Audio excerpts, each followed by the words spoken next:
everybody. My name is Ken DeGennaro. I'm a civil engineer for the project. I work for Brooker Engineering, and my address is 74 Lafayette Avenue, Suffern, New York. So, again, the site is located on the west side of River Glen Drive, just north of the intersection with Donegan Drive. It is in an R25 zoning district, and you can see the bigger rectangle on that drawing that's in orange. That is the existing home that's to be converted to the house of worship. The addition is located entirely within the rear of the existing building, and the land slopes downhill from the street to the structure. The roof lines of the addition will be at or below the existing roof lines, so it's the addition itself is not going to be prominent from River Glen Avenue. And again, the parking area that's shown on there, the gray area, has 27 parking spaces located south of the existing building. We went through several iterations on how to configure that parking space in the best manner. The consultants, planning board, TAC, felt the proposal was the best to balance the needs of the occupants, the needs of the congregants, and the required parking spaces. The 27 spaces that are proposed are based on the number of seats in the sanctuary at one space per 4 seats. There is an existing or proposed gathering room below that also generates the need for an additional 10 parking spaces, or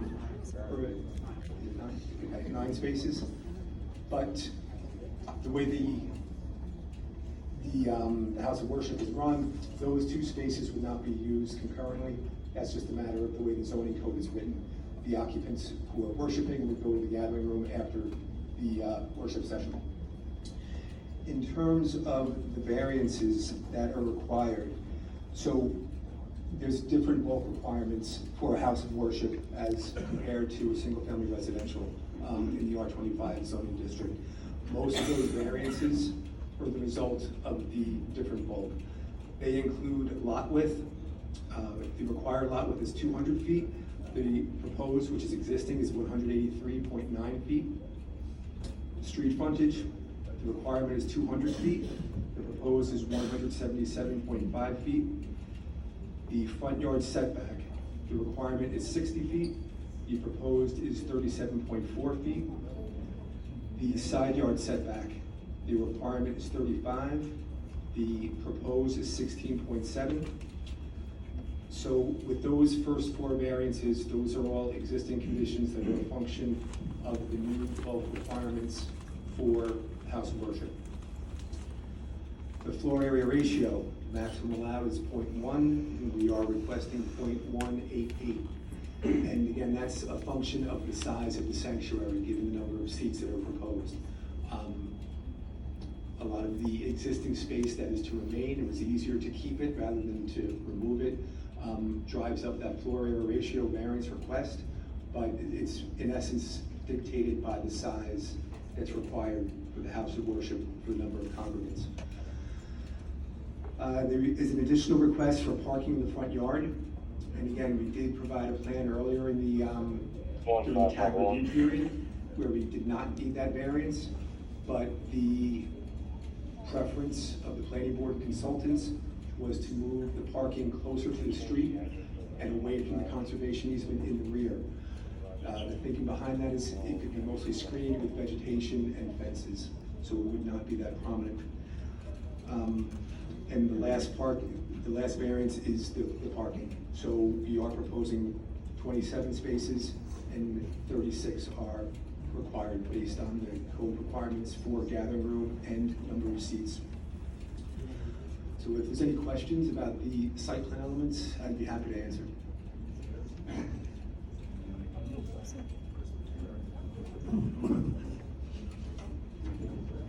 Thank you. Mr. Husky Moskovitz is a representative of the congregation, and he will address you with respect to the uses that are proposed and some of the reasons why the setup is the way it is. But before he does that, I do want to address one aspect of that. as I discussed earlier, the number of congregants that this is being proposed for has dropped from 200 to 119 to 107, and there has been a change in the size of the sanctuary, the size of the addition. It's not a one-to-one relationship. The original way it's set up, and I don't believe we have that drawing here. Do you have the interior drawings, Ken? Okay. The way it was originally set up, the congregants were arrayed facing toward River Glen Drive. So they were along the long end of the street, of the house. It worked, but it was tight.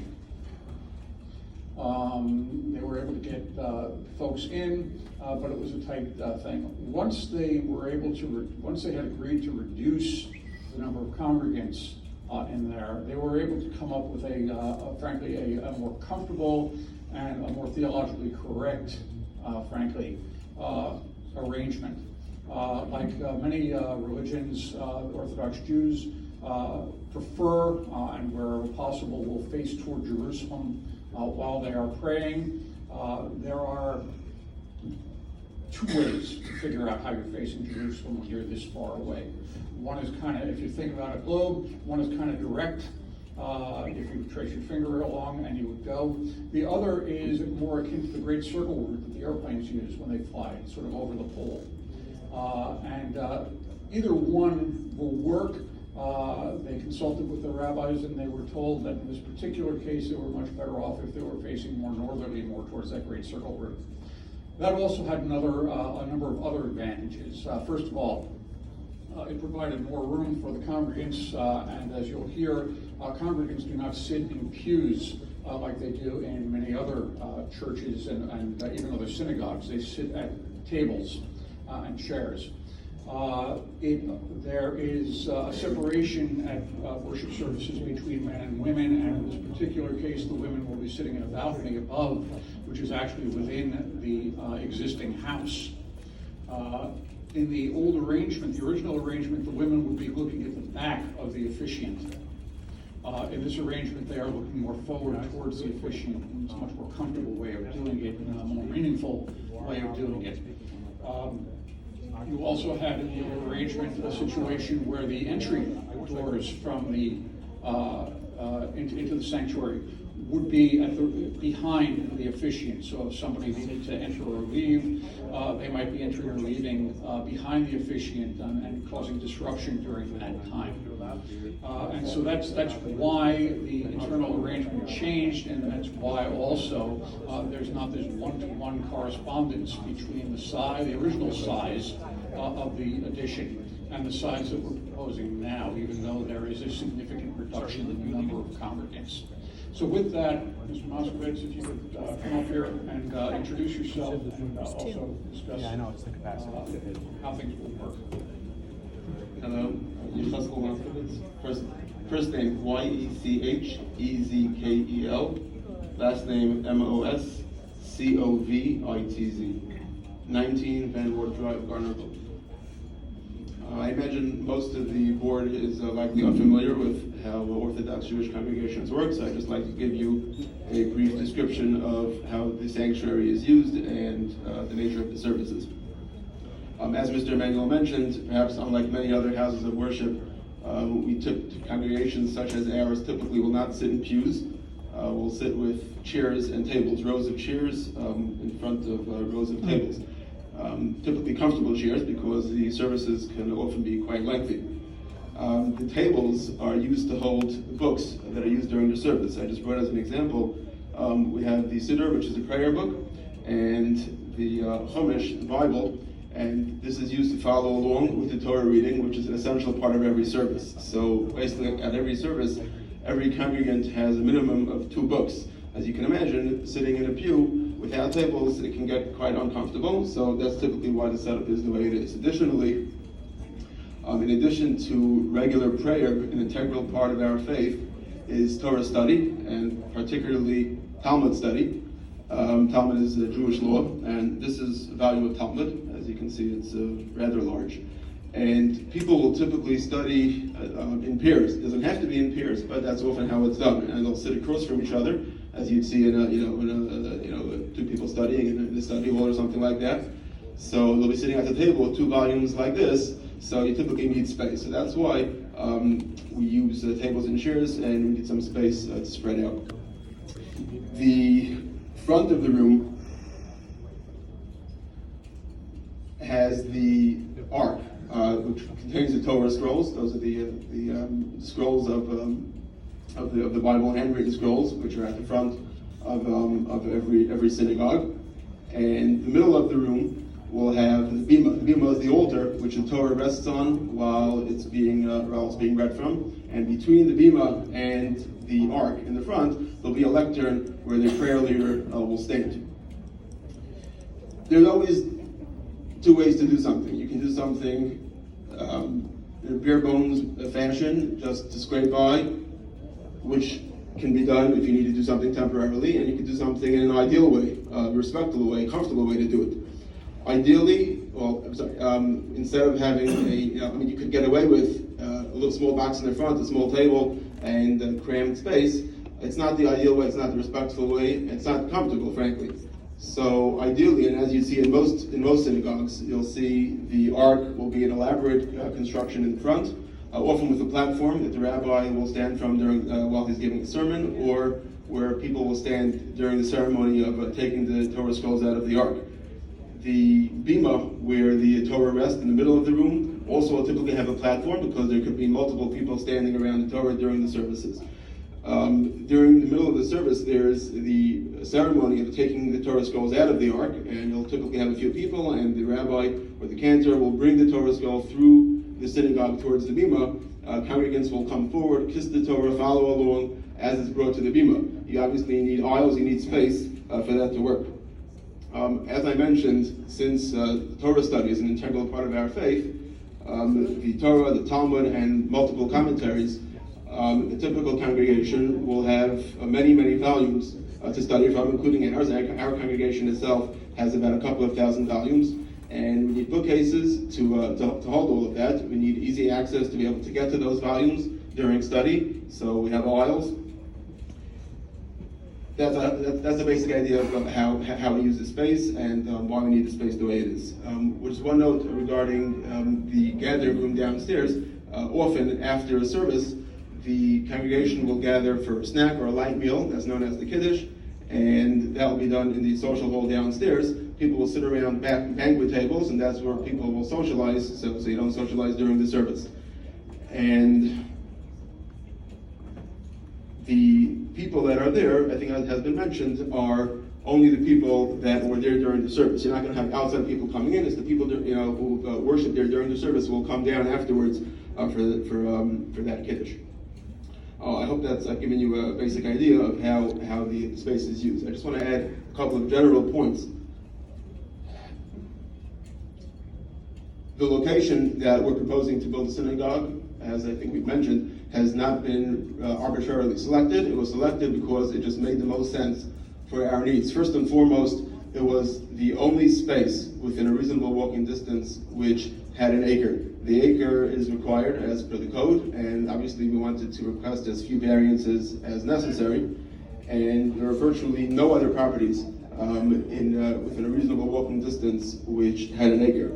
Additionally, if you would draw a circle around this location, you would find that virtually the entire congregation lives within a half-mile radius of this location. Since Orthodox Jews do not drive on the Sabbath, we need to walk, so things need to be within a walking distance. So the entire congregation lives within a half a mile, and I would say more than half the congregation lives within a 4 or 5 minute walk from this location. That's why this location was suggested. The addition will not be visible from the street. From the street, you're not going to see anything unusual. We will have landscaping, which will try to shield any view of the parking lot from the street. And one final point is that I would like the board to keep in mind that we're not outside developers coming here looking to build some multifamily housing or to do something to change some other neighborhood. This is a request that's being made from families who live within the neighborhood in the immediate vicinity of this location. We're just looking for a place where we can worship as we need to do, and we have no other way of fulfilling that need. Thank you for your time and your consideration.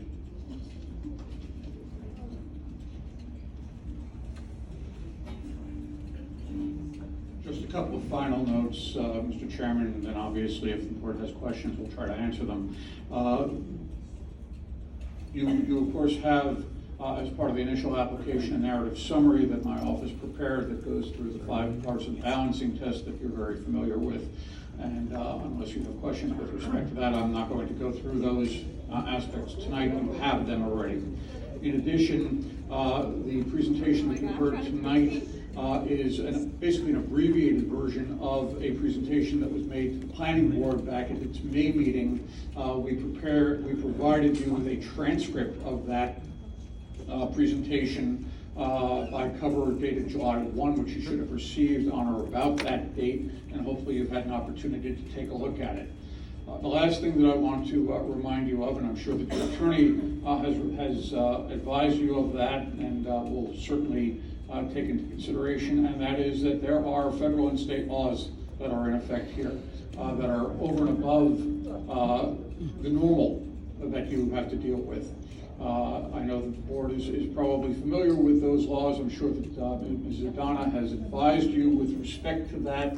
I'm not going to go into that in detail tonight either, other than to say that under New York law, religious institutions are deemed to be inherently beneficial to residential areas, and under both New York and federal law, you may not exclude religious institutions from residential areas such as this. So with that, if the board has questions, we'll certainly be happy to try to answer them. Otherwise, we're happy to hear from the public. Does anybody on the board have any questions? Thank you. Okay, thank you. We're still in a public hearing setting, so if anybody from the public would like to be heard, please step forward, state your name, your address for the record. If you've been here before, I would ask you to summarize because your comments have been put on the record in previous meetings. The stenographer in front types everything.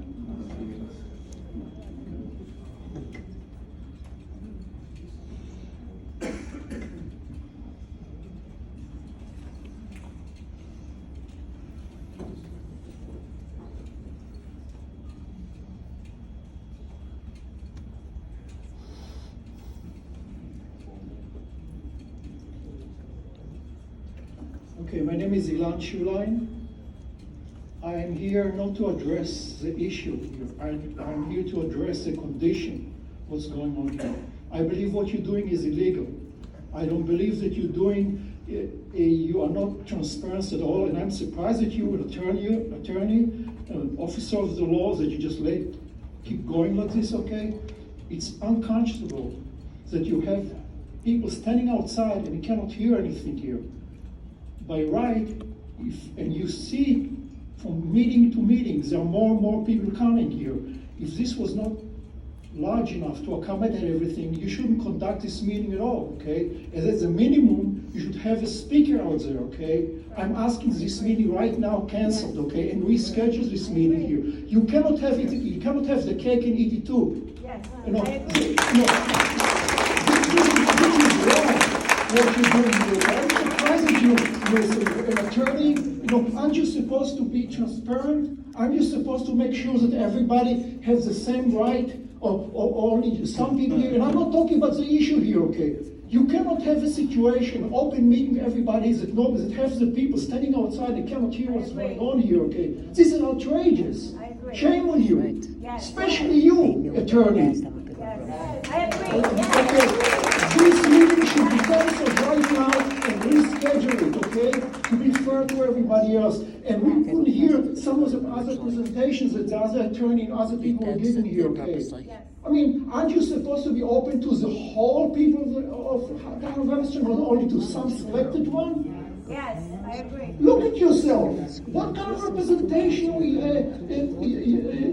you're providing here, okay?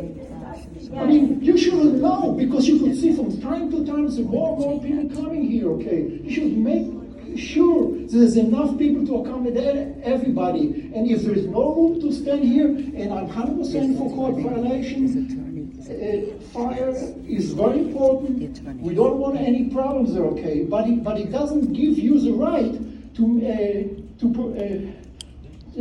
not let some residents of the town of Haverstraw be present or at least hear what's going on. I don't have to see it here. It's nice that you just finally decide to put a TV here, True. a video. We never had it before, but you should be aware to the fact, okay, is that it's not large enough. There are more and more people coming here, and it doesn't make any difference what side of the issue we are here, okay? I'd like you, Mr. Chairman, to address it now, and I'm asking you with all the respect in the world, please, to stop this meeting now, stop this charade, okay? And please reschedule it. I mean, you have to be fair to everybody, not just some people that you can accommodate here. Otherwise, whatever you're doing here, it's illegal, because you discriminate, you segregate. Yes, you are. What is your basis for saying that? Because everybody here that come here, and I came here 7:15. Okay, the meeting always was 7:30, so I come 15 minutes early, and they already didn't let me and all the people. There's a lot of people outside. They can't hear one word what you're saying here. Okay? Yes, it's true. And that's not the way how to conduct a meeting. That is true. How can you Okay, argue so- on this point? Aren't you supposed to make sure that everybody gets the due rights here? And you call yourself an attorney? Who do you represent? Excuse me, Yes. can I respond now? Go ahead, respond. This is not the first meeting that has been held on this application. It has been held multiple It times. does not make a difference. You don't You are- answer my question. Okay, if you're not gonna let me respond, then I'm not gonna respond. Thank you for your comment. And you call yourself fair, it's quite obvious, okay, that you're playing games here, okay? You're playing games on the back of town residents, okay? People, I understand you're consulted. We are paying you salary to come here, okay? You're not doing it for free here. So at least for the money that you get paid, okay, make sure that everybody that want to come here and have a chance to listen at least. Yes, I agree. Yes. Please, Mr. Chairman, I ask you, please, okay, name of fairness and the name of the state of New The York meeting will laws, continue. okay? You can speak as long as you like. The public can speak as long as they like. Everybody has an opportunity, sir. Every public meeting is this way. Sir, it's all fine, Well, everybody outside was present here and they could hear whatever going on here. But the majority of people standing outside cannot hear a word what's going on here, okay? And by conducting this way, it's illegal. You cannot conduct a meeting that only some people are entitled to hear, and then we have to step outside, and then somebody else come here. It precludes all the people standing there outside. What are they, chopped liver? Come on, give me a break, okay? I mean, can't you see the wrong about it? As I said, it has nothing to do about about the issue here. I mean, no, I'm asking you, and I'm trying to be very polite here. And if I offend anybody here, I apologize in advance, okay? And the reason why I approach the attorney here because she's the officer. Sir, I gave you of an the answer. law. The meeting will continue. If you don't like my answer, I'm sorry, but the meeting will continue. Thank you. Okay, Thank you for your comments. I- Well taken by the board. What else would you like us to say? The meeting will continue. I just like to make, if you continue this way, you are not taking into account the right of all the people of town of houses that came here, okay? You are segregating some of the people. You don't give them a chance. Sir, you're entitled to your opinion. It's fine. It's not an I opinion, understand. it's not an opinion, it's a fact. There have been ample opportunities for public comment. This is not the first public hearing of this board. It is not the first time this application has been before this board. okay? They're required to have one public hearing. They are now doing a second public hearing. So that is not a requirement. It is in addition to what is required under the law, okay? So I apologize, this is the first I'm hearing when you came up here that people could not hear in the back. We will make an effort to speak louder. Can you guys hear me back there? Yeah, you're shaking your head, of course you can hear me. So we're trying to do the best we can. This is where the meeting is held. This is where the meeting is noticed. We are required to have the meeting where it is noticed by law, otherwise people won't know where to go. You are not responding, with all due respect, you're not responding to my point. I absolutely just did, sir. I'm not going to address this anymore. Okay, with all due respect, you're not responding to my point. My point is quite simple, okay? My point is here, it doesn't make any difference if it's the first time I came here or I'm here 100 times before the board. The issue here is that every person that lives in the town of Haverstraw have a right in every meeting, and it doesn't make any difference how many times it is, and if they say something or didn't say something, okay, they have a right, they have a right to sit here or at least to listen to every word that's being said here, okay? And if some presentation is being made, okay, you should take the presentation and show it to the people outside there. You cannot just do just part things here because it's convenient for you. It doesn't work that way, okay? And I'm please asking the board here, okay? If the chairman doesn't want to do it, I'm asking the board, please, okay, to suspend this meeting. I have no problem. Sir, the meeting's going to continue. You've made your point. It's on the record. Why? It's on the record, sir. Why? Why don't you address my There are point? many people that'd like to speak tonight, sir.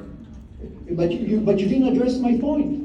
I did address your point. No, you didn't address my point. No, you did not. If you address my point, why don't you ask these people around here, okay, if you address my point here? And I didn't talk Well, to if anybody you here, leave okay? the microphone, someone else can come up and talk. What about the people outside? They can come up and talk. So why don't you bring them inside and let them stand inside here so they can hear what's going on? Why don't you do it this way, okay? So at least they're present here. What I'm asking for fairness. You know fairness? Yes. So, why don't you let everybody come here and stand here in the hall? Sir, because you're the one that acknowledged that we have fire code issues. So if that's the case, you obviously are not prepared. Obviously, you're not prepared to, for the amount of people that come here. So just by that, just by the fact that you're not prepared to accommodate everybody, okay, this meeting should be postponed, okay? And I'm saying it based on the legal point here that everybody have a right to be present to hear what's going on. And we heard your point, sir. The meeting will continue. So why don't you let the people from outside You in? made your point. Why don't We you get let the it. people? We understand. Why don't you The let meeting the will